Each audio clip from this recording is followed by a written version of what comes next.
नमस्कार, मैं हूं ब्रजेश चौक से और आप देख रहे हैं हमारा खास कार्यक्रम सत्ता के सारथी। और सारथी हैं एक ऐसे अफसर जो कानून व्यवस्था हो, अनुशासन हो, उसमें सख्त माने जाते हैं, लेकिन सरल हैं, मिलनसार हैं। उनका एक और रूप भी है और उनके जीवन में कई उतार चढ़ाव भी आए। एक छोटे से गांव हरियाणा के रोहतक जिले से आते हैं। स्कूलिंग उनकी एक गांव में हुई है। किस तरह से संघर्ष किए, सफलताएं असफलताएं सारे उनके खाते में हैं। वही समझने की कोशिश करेंगे कि इस मुकाम पर पहुंचने से पहले किस तरह का उनका संघर्ष भरा जीवन रहा है, आगे उनके सामने क्या चुनौतियां हैं, वो सब जानेंगे उन्हीं से। तो आइए मुलाकात कीजिए 2004 बैच के आईपीएस अफसर संजय कुमार जी से। बहुत बहुत स्वागत है संजय जी आपका। धन्यवाद। और शुरुआत शुरू से करते हैं, आपके बचपन में आपको ले चलते हैं। कैसे थे वो बचपन के दिन, वो गाँव के दिन? जी, नहीं वो गांव के दिन बहुत अच्छे थे जी। मेरा गांव बरान है, रोहतक जिले में, हरियाणा में। तो 8वीं तक मैं वहीं गांव में ही पढ़ा हूँ, सरकारी स्कूल में? हाँ, सरकारी स्कूल में। और पिताजी पीटीआई थे हाई स्कूल में, फिजिकल ट्रेनिंग इंस्ट्रक्टर। मतलब अनुशासन वहीं से आया आपके पास? हाँ, मतलब कह सकते हैं। तो गांव का तो जो बड़ा अच्छा माहौल होता है जी, मतलब खेत वेत और काफ़ी, मतलब बेसिकली किसान की पृष्ठभूमि है। हाँ, पिताजी नौकरी करते थे, लेकिन अदरवाइज फैमिली में बाकी सभी अंकल वगैरह सब खेती बाड़ी हाँ, खेती बाड़ी करते थे। तो खेती बाड़ी वाली पृष्ठभूमि है गांव की। तो पुलिस में आने की प्रेरणा कहाँ से मिली आपको? क्या बचपन में ही सोच रखा था कि मैं वर्दी पहनूंगा? नहीं, कोई मेरा पुलिस में आने का कोई पहले से ऐसा कोई मकसद नहीं था। जी हाँ, मैंने यूपीएससी का एग्ज़ाम दिया तो मेरी पहली चॉइस आईएएस थी, जी। दूसरी आईपीएस थी। तो वो रैंक के हिसाब से जो है ना, मुझे आईपीएस मिला। और फिर मैंने एक चांस और लिया आईएएस बनने के लिए। जी। हाँ, लेकिन उसमें हो नहीं पाया। तो वो यूपीएससी में जैसे चॉइसेस भर देते हैं। हाँ, बाकी मेरा कोई ऐसा नहीं था कि पुलिस में ही जाना है। तो संजय जी पढ़ने में पहले से होशियार थे या बैक बेंचर थे? कभी फेल हुए आप? मेहनत बहुत करता था। जी। हाँ, और मेरी परसेंटेज भी अच्छी रही। हाँ, स्टार्टिंग में मैं नहीं पढ़ता था, स्टार्टिंग में कम पढ़ता था बचपन में। तो लेकिन बाद में फिर मेहनत बहुत करता था एक जी तरह से।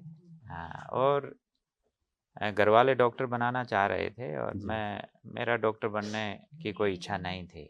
हाँ, तो मैंने डॉक्टर के लिए मेडिकल की पढ़ाई ली 11वीं क्लास में। मेरा इंटरेस्ट नहीं था, तो फिर मैं 12वीं में फेल भी हुआ। जी। हाँ, फिर उसके बाद मैंने ग्रेजुएशन आर्ट्स से किया। वर्दी पहनी तब कैसा अनुभव हुआ पहली बार? नहीं और घर वालों की प्रतिक्रिया कैसी थी जब आपका चयन हुआ? नहीं, घर वाले तो बहुत खुश थे। वो मेरा जनवरी 2004 में पहले डीवाईएसपी लगा मैं हरियाणा पुलिस में, जी। हरियाणा सिविल सर्विसेज के थ्रू। फिर मई 2004 में इधर हो गया था। तो घर वाले तो बहुत खुश थे, मतलब। हरियाणा से मध्य प्रदेश बहुत अंतर है पुलिसिंग में भी। हाँ, मतलब वो सबको यही रहता है कि होम कार्डर मिले स्टार्टिंग में। हाँ, तो लेकिन मुझे एमपी मिला। तो एमपी भी बहुत ज़्यादा दूर नहीं है हरियाणा से, और हिंदी भाषी एरिया है। तो उस तरह से एमपी क्योंकि बड़ा स्टेट है, तो इसमें अलग अलग एरिया में अलग अलग चीज़ें हैं। हाँ, तो संजय जी का पहला केस क्या था, कभी याद आता है?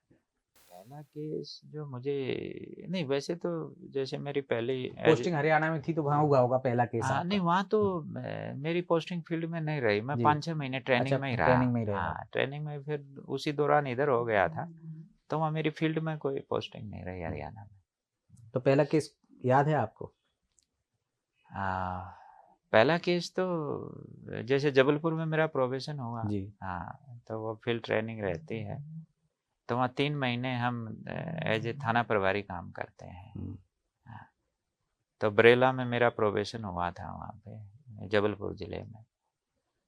तो कोई ऐसा खास केस तो नहीं था। बहुत सारे केस थे छोटे मोटे जो थाने में होते हैं। हाँ। आपका तो लंबा कार्यकाल हो गया है, लगभग मेरे हिसाब से 20 एक साल का हो गया होगा, 20-22 साल का। मेरा 22 ईयर्स की तो ऐसा सर्विस कोई हो रोचक गई। किस्सा आता है आपको जो केस आपके ध्यान में आता हो, जिसको देख सुनकर याद करके चेहरे पे मुस्कान आ जाती हो, गर्व महसूस होता हो? काफ़ी सारे केसेस हुए।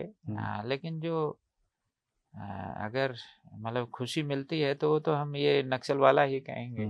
हाँ, बाकी हैं कुछ केसेस, जैसे एक बार जब मैं शिवपुरी में था तो 1 लाख का इनाम में था पंजाब गुर्जर जी। डकैत। तो वो उस समय का चंबल एरिया का सबसे बड़ा इनाम में था, तो उसको टीम ने गिरफ्तार किया तो अच्छा लगा। फिर सतना में था तो वहाँ भी 78,000 का रिवार्ड था एक डकैत, वो एक मुठभेड़ में मारा गया था। बाकी और भी बहुत सारी चीज़ें पुलिस में होती हैं। आप डिफिकल्ट क्षेत्रों में रहे हैं, हम जैसे दस्यु समस्या से ग्रसित क्षेत्रों में रहे हैं। यदि हम शिवपुरी की बात करें, मुरैना की बात करें या सतना रीवा की बात करें, फिर नक्सल प्रभावित क्षेत्र में भी रहे हैं, तो कभी घर वालों को डर नहीं लगता है कि आप ऐसी जगह पे पोस्टिंग क्यों होती है आपकी? नहीं, वो घर वालों को वो थोड़ा रहता है, जो माताजी हैं उनको ज़रूर रहता है। हाँ, चिंतित होती हैं। हाँ। हाँ, तो उनको, क्योंकि उनको पता तो लग ही जाता है कि हाँ ऐसे एरिया में है, तो उनको रहता है डर, लेकिन वो उनको भी समझा देते हैं। हाँ, तो वो भी समझ जाते हैं कि उस तरह का नहीं है, मतलब सारी चीज़ें टैक्टिकली की जाती हैं और ऐसा कुछ नहीं है कि कोई बहुत बड़ी समस्या है। आप घर में सबके करीबी किसके हैं? माताजी के, पिताजी के? कोई प्रेरणा मिली उनसे जो आज भी अपनाते हो? नहीं, वो तो करीब तो क्या है, माताजी तो अनपढ़ हैं, मतलब वो तो हाउस वाइफ हैं, वो तो सर्वाधिक बहुत ही गर्वित महसूस करते होंगे हाँ, आप। वो तो बहुत ही सिंपल हैं, उनको तो बहुत ज़्यादा उतना है भी नहीं। हाँ, पिताजी को जरूर था सिविल सर्विसेज का, तो नेचुरली बातचीत तो पिताजी से ही ज़्यादा होती थी। हाँ, तो अभी तो पिताजी नहीं है, लेकिन नेचुरली पिताजी से ज़्यादा बातचीत होती थी, वो चीज़ों को ज़्यादा, मतलब उनके साथ चीज़ें ज़्यादा डिस्कस होती थी। हाँ, लेकिन पिताजी का यही रहता था कि भाई व्यक्ति को जो है ना, मतलब कुछ जीवन में कुछ करना चाहिए, मतलब कुछ अच्छा काम करना चाहिए, बड़ा काम करना चाहिए। वो उस तरह के विचारधारा के व्यक्ति थे। कि आप खुश हो सके, गर्व महसूस कर सके। हाँ। लेकिन आप जिस छोटे से गांव से आए हैं, ऐसे गांव से कम लोग निकलते हैं, और आप निकले होंगे तो गांव का एक तो माहौल ही अलग हो गया होगा। जब आप गए हाँ, पहली बार वर्दी पहनकर, तो खुद ने कैसा महसूस किया, और गांव गए तो वहाँ पे किस तरह से लोगों में उत्साह देखने को मिला? नहीं है वो क्योंकि गांव बेसिकली वहाँ पे जैसे यूपीएससी वगैरह को तो बहुत बड़ी चीज़ माना जाता है, और मैं रोहतक में ही पढ़ा ज़्यादातर। हाँ, तो मेरी पूरी पढ़ाई कह लीजिए रोहतक में ही हुई। तो वहाँ मतलब आपको गाइड कर, प्रॉपरली गाइड उस समय नहीं हो पाता था। ये काफ़ी 99 से लेके 2003 की बातें हैं, तो कोई गाइड करने वाला नहीं था। लेकिन फिर जैसे तैसे हमारे जैसों का हुआ सिलेक्शन, तो फिर गांव वालों को, फिर बड़ा आसपास के लोगों को हाँ, बड़ा उससे जो है ना मोटिवेशन मिला। हाँ, और फिर हम भी बता पाए, हम भी दूसरों को गाइड कर पाए, तो वो बड़ा अच्छा रहता है। मतलब लोगों को भी फिर समझ में आता है कि अरे नहीं, ये कर सकते हैं तो हम भी कर सकते हैं। कोई ऐसी इतनी बड़ी चीज़ नहीं है, जब इन्होंने कर लिया तो हम भी, ये हाँ, भी एक यहीं हौवा के। बना रखा है कि हाँ बहुत बड़ी हाँ, चीज़ है। नहीं बिल्कुल सही बात है कि हम, कि ये कर सकते हैं तो हम भी कर सकते हैं। हाँ, तो उससे माहौल तो बनता है। हाँ, फिर बाकी अब तो काफ़ी लोगों के फिर धीरे धीरे होने लगे। आपको किसने प्रेरित किया कि भाई एक बार करके तो देख लो, क्योंकि आप तो लेक्चरर बनना चाहते थे, उस दिशा में गए भी, इंटरव्यू भी दिए, वहाँ भी आपका हरियाणा में भी सिलेक्शन हो गया था, फिर अचानक टर्न क्यों? नहीं, वो मैं वैसे तो सिविल सर्विसेज का मैं भी एग्ज़ाम देना चाहता था, और 12वीं के बाद मैंने तैयारी भी शुरू कर दी थी। हाँ, लेकिन वो फिर मेरा एक बार एनडीए का रिटन क्वालिफाई नहीं हुआ जी। तो उससे मैं एकदम से बड़ा मतलब डिमोटिवेटेड हो गया। फिर जब एनडीए का नहीं कर पा रहे तो ये आईएएस कहाँ से बनोगे। जबकि ऐसा नहीं होता, अगर उस समय कोई गाइड करने वाला होता तो वो बता देता कि भाई हर एग्ज़ाम अलग होता है, तुम अपनी तैयारी करो। तो फिर फिर ये सिविल सर्विसेज का मैंने ये सोच के कि अपने से नहीं हो पाएगा, तो फिर मैं ग्रेजुएशन करने लगा। मैथ इकोनॉमिक्स से मैंने ग्रेजुएशन किया, फिर एमए इकोनॉमिक्स किया। फिर बाद में जब लेक्चरशिप में नहीं हो पाया, तो फिर मुझे लगा कि कोई ना कोई एग्ज़ाम, नौकरी तो चाहिए। हाँ, तो बाकी कई एसएससी वगैरह इस तरह के एग्ज़ाम की तैयारी की मैंने। फिर धीरे-धीरे स्टेट सर्विसेज़ की करने लगा। तो फिर एक दोस्त ने कहा कि भाई तुम यूपीएससी एक बार ट्राई तो कर लो, क्या जाता है। हाँ, तो फिर ट्राई किया तो प्री हो गया, तो फिर धीरे-धीरे फिर मेन हो गया, तो मेरा भी कॉन्फिडेंस बढ़ता गया। आप पहली बार में ही आपका चयन हो गया था? नहीं, मेरा तीसरे चांस में हुआ था। जी। पहली बार में मैंने इंटरव्यू दिया था। पहली बार में इंटरव्यू तक पहुंचे थे आप। हाँ। तो जो नए युवा हैं जो यूपीएससी क्रैक करना चाहते हैं, उनके लिए क्या संदेश देना चाहेंगे कि डिमोटिवेट ना हो किसी भी चीज़ से? हाँ, नहीं बिल्कुल, वो डिमोटिवेटेड तो होना ही नहीं है। क्योंकि कई बार वही है, यूपीएससी ठीक है एक बड़ा एग्ज़ाम है, जिसमें आपको मेहनत भी बहुत करना पड़ता है और एक सही दिशा में मेहनत करना पड़ता है, तो वो सारी बातें हैं। एक टफ एग्ज़ाम है, लेकिन ये नहीं है कि भाई केवल कुछ ही लोग कर सकते हैं, बाकी नहीं कर सकते, सब कर सकते हैं। तो हमें किसी चीज़ को ये समझ के कि ये बहुत ज़्यादा मुश्किल है, मेरे से नहीं हो पाएगा, ऐसी सोच नहीं रखनी चाहिए। सब लोग सब कर सकते हैं, बस आदमी के अंदर जज़्बा होना चाहिए। जज्बा होना चाहिए, जुनून होना चाहिए। लेकिन पुलिस का एक रुतबा अलग होता है। पहले आप पुलिस के बारे में क्या आप सोचते थे और पुलिस में आने के बाद क्या सोचते? क्या धारणा बदली है आपकी? नहीं वो पहले जैसे कई बार एक तो ये है कि भाई अरे पुलिस वाले तो जो है ना बड़े कठोर होते हैं। उस तरह का भी नहीं है, ठीक है। कुछ लोग, वो तो हर डिपार्टमेंट में सब तरह के लोग रहते हैं। लेकिन धारणा रहती है ना, आप पुलिस को दूर से देखते हैं तो धारणाएं बनी रहती है, या फिल्मों में देखते हैं उससे धारणा बना लेते हैं। वो फिर आप पुलिस में काम करते हो तो फिर आप धीरे धीरे समझते हो कि भाई पुलिस वाले जो है ना सोसाइटी के एक ऐसे सेक्शन से डील करते हैं कि हमेशा ही कोई ना कोई डिस्प्यूट लेके ही, झगड़ा लेके ही उनके पास आता है। तो they are also human beings. तो लेकिन उतना नहीं है। पुलिस पुलिस बहुत अच्छे काम भी करती है। भाई ये है कि समाज के सारे झगड़े ही उसके पास आते हैं, तो naturally as a human being थोड़ा उसकी एक और समस्या होती है ना सर, पुलिस 100% किसी को खुश नहीं रख सकती है, क्योंकि दो लोग झगड़ेंगे, एक आपके पास आएगा तो एक सही होगा, एक गलत होगा। जिसके साथ आप न्याय करोगे तो दूसरा सोचेगा मेरे साथ अन्याय हुआ, तो 50% तो नाराज हो ही जाते हैं। हाँ, वो तो है, दोनों पक्ष को तो आप खुश नहीं कर सकते। तो ये है समस्या पुलिस की। लेकिन प्रोफेशन है तो यदि आज आपसे कहा जाए कि पुलिस में क्या सुधार करना चाहिए, पहला जिसकी जरूरत है, तो क्या करेंगे? नहीं, बहुत सारे तो आप देखेंगे कि बहुत सारे जो पुलिस के चैलेंजेस हैं उन पे काम होता रहा है। पहले भी, अब भी हो रहा है। खासकर टेक्नोलॉजी के उसमें काफ़ी चीज़ें हो गई। तो सुधार तो बहुत सारी, मतलब बहुत सारी चीज़ों पे काम।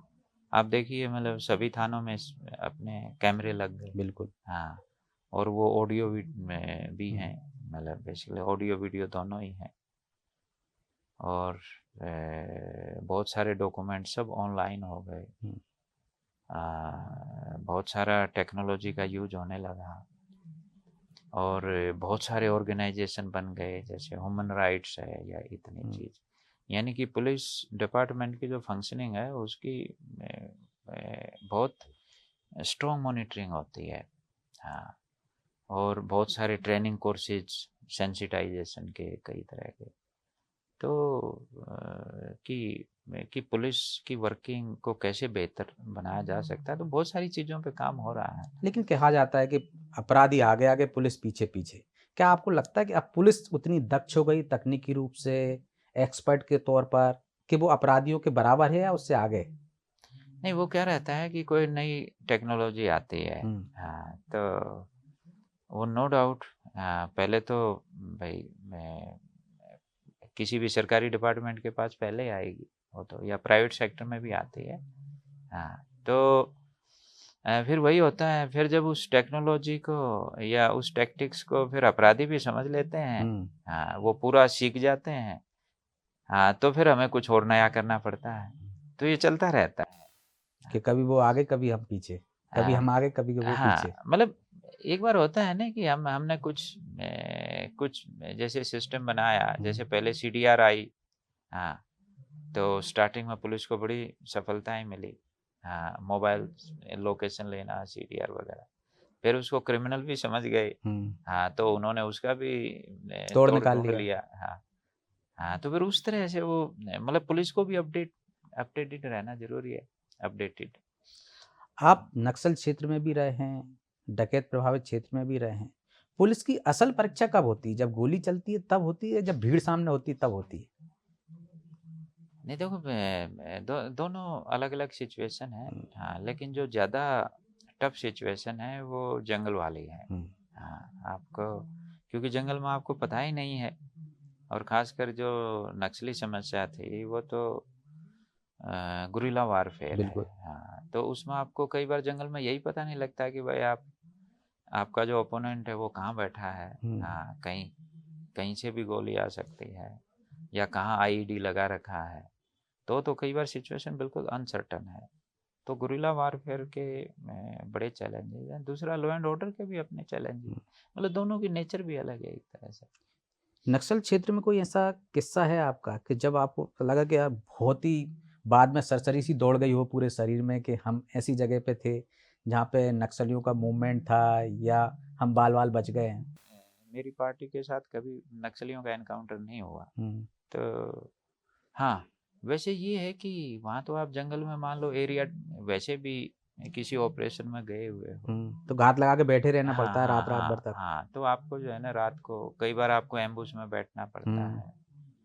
जंगल में आप वैसे भी चल रहे हो तो कहाँ IED हो सकता है, बिल्कुल। कहाँ पे हमला हो जाए, तो नेचुरल अलर्ट तो बहुत रहना पड़ता है। मतलब एक वो रिस्क का एलिमेंट तो है। तो संजय जी फिटनेस के लिए क्या करते हैं? नहीं, फिटनेस के लिए तो मतलब मेरा शुरू से ही रनिंग की हॉबी रही है। जी। तो जब भी टाइम मिलता है तो रनिंग, साइकिलिंग, कहीं अगर स्विमिंग की फैसिलिटी होती है स्विमिंग भी कर लेते हैं, जिम भी कर लेते हैं।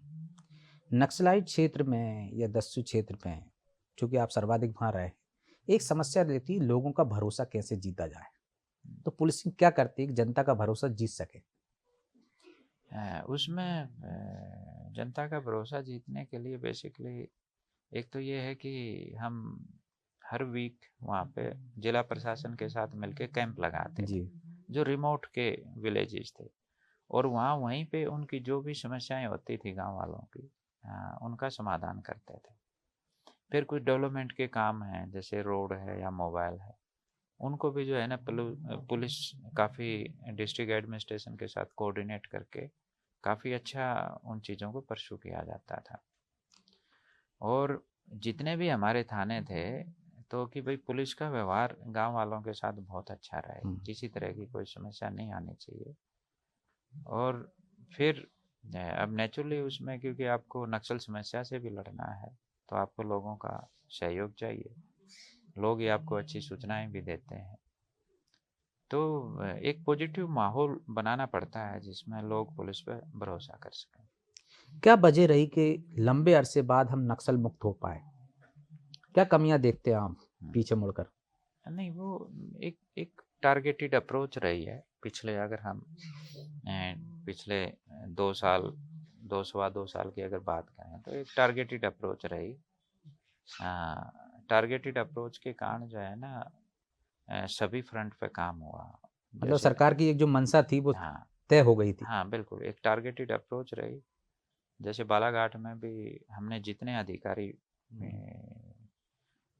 जैसे ही हमारे यहाँ पे स्पेशल DG ANO साहब की पोस्टिंग हुई, जो केवल नक्सल का देखते थे, तो वो उनकी हर महीने साहब आते थे। हाँ, तो एक बहुत स्ट्रॉन्ग मॉनिटरिंग रहती थी साहब की। फिर साहब ने देखा कि भाई इसमें तो और भी अधिकारी चाहिए हमें, तो जितने भी अधिकारी हमने मांगे वो सरकार ने सभी दिए हमें। ऑनरेबल CM साहब भी हर महीने बैठक लेते थे, सभी विभागों को इसमें लगा दिया था, जो भी रेलेवेंट डिपार्टमेंट हैं। फिर हमने जितनी भी मांग रखी, चाहे वो 850 SSU के पद हों, या हॉक फोर्स में 350 बल की वर्दी हो, या जो वहाँ के नक्सल एरिया के रहने वाले लोग हैं उनकी होम पोस्टिंग की बात हो, या और भी हो, हमारी वो सारी मांगें बिल्कुल बहुत ही त्वरित गति से वो हुई। तो उसमें काफ़ी और चाहे डीजी साहब भी हमेशा लगे रहे, कांस्टेंट उनकी मॉनिटरिंग चलती रही। वहाँ पे ज़िले में भी डिस्ट्रिक्ट एडमिनिस्ट्रेशन का बड़ा अच्छा सहयोग रहा, या चाहे जितने भी फोर्सेज वहाँ होक, लोकल पुलिस, सीआरपीएफ, कोबरा काम करते हैं, सबका अच्छा कोऑर्डिनेशन रहा। इंटर स्टेट बॉर्डर मीटिंग हमारी रेगुलर होती थी, तो इंटर स्टेट कोऑर्डिनेशन हमारा बहुत अच्छा था। तो जितने भी स्टेक होल्डर थे बेसिकली सब ने मिलजुल कर बहुत अच्छा काम किया, और एक टारगेटेड अप्रोच में हम लगे, तो फिर हम इस समस्या को टाइमली इसको समाप्त कर पाए। भोपाल में हैं आप अभी कमिश्नर, तो भोपाल में सबसे बड़ी क्या समस्या आपको लगती है कि जिस पर फोकस करना चाहिए? भोपाल क्योंकि राजधानी है, बड़ा शहर है, तो क्राइम भी एक फोकस एरिया है, ट्रैफिक मैनेजमेंट फोकस एरिया है, VIP security, law and order, हाँ, ये सब फोकस एरिया है यहाँ पे। यदि संजय कुमार जी को भोपाल की जनता एक उपनाम देना चाहे तो क्या पसंद करेंगे, दोस्ताना कमिश्नर या सख्त कमिश्नर? मुझे तो मतलब वो तो अब मैं तो इसमें क्या कह सकता हूँ। हाँ, अपने का तो ये है कि मतलब एक अच्छी पुलिसिंग देना है, बाकी तो नाम अब लोगों की मर्जी है क्या नाम देना चाह रहे हैं। युवाओं के लिए और जो नए पुलिस में आना चाहते हैं, जो आ गए हैं, उनके लिए अपने अनुभव से क्या संदेश देना चाहेंगे? पुलिसिंग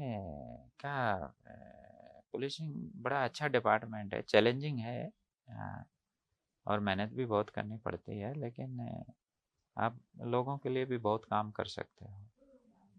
पुलिस का एक टफ जॉब है, तो घर में और पुलिसिंग में कैसे तालमेल बिठाते हैं? नहीं, वो तो वर्क लाइफ बैलेंस तो करना पड़ता है पुलिस में, क्योंकि पुलिस की नौकरी 24 घंटे की होती है, आपको कभी भी घर से बाहर जाना पड़ सकता है, तो वो एक बैलेंस बनाना पड़ता है। स्टार्टिंग में थोड़ी दिक्कत होती है, बाद में घर वाले भी समझ जाते हैं। थोड़ा हम मुश्किल है बैलेंस बनाना, लेकिन बाद में बन जाता है बैलेंस। ये कहा जाता है कि पुलिस पर राजनीतिक प्रेशर रहता है, कभी संजय जी ने ऐसा प्रेशर महसूस किया है? सामाजिक प्रेशर हो, राजनीतिक प्रेशर हो? नहीं, देखो ये तो क्योंकि एक डेमोक्रेसी में जनरली नो डाउट सब सब अपनी अपनी बात रखते हैं, तो वो तो डेमोक्रेटिक सेटअप में होता ही है, चाहे कोई भी डिपार्टमेंट हो। पब्लिक रिप्रेजेंटेटिव हैं, वो भी अपनी बात रखेंगे, लेकिन वो तो ऑफिसर के ऊपर है। वो तो मुझे तो कभी ऐसा कोई लगा नहीं जी। कभी आप विवादों में नहीं रहे, 3 क्या खूबियां हैं संजय जी में जो इन सब चीजों से बच जाते हैं? नहीं, अब वो तो मतलब मैं तो अपनी तरफ से क्या बताऊं, लेकिन मेरा ये कहना है कि हम अपनी वर्किंग जो है ना इम्पार्शल और ट्रांसपेरेंट होनी चाहिए। तो जब हम कानून के हिसाब से काम करेंगे, अच्छा काम करेंगे, तो मुझे लगता है कभी कोई दिक्कत नहीं आती। जी, बहुत बहुत धन्यवाद सर हमसे चर्चा करने के लिए।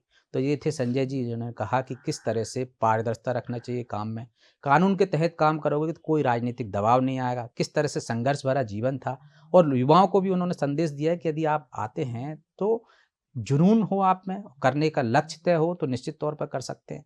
आप यूपीएससी कोई ऐसा बड़ा भारी वो नहीं है कि आप कर नहीं सकते हो, एक बैक बेंचर भी कर सकता है यदि उसने तय कर लिया है तो। और किसी भी चीज़ से आप हतोत्साहित मत होइए, आगे फिर किसी और अफसर से ऐसे ही आपको रूबरू कराएंगे। तब तक मुझे दीजिए इजाज़त और आप देखते रहिए अनादि टीवी। नमस्कार।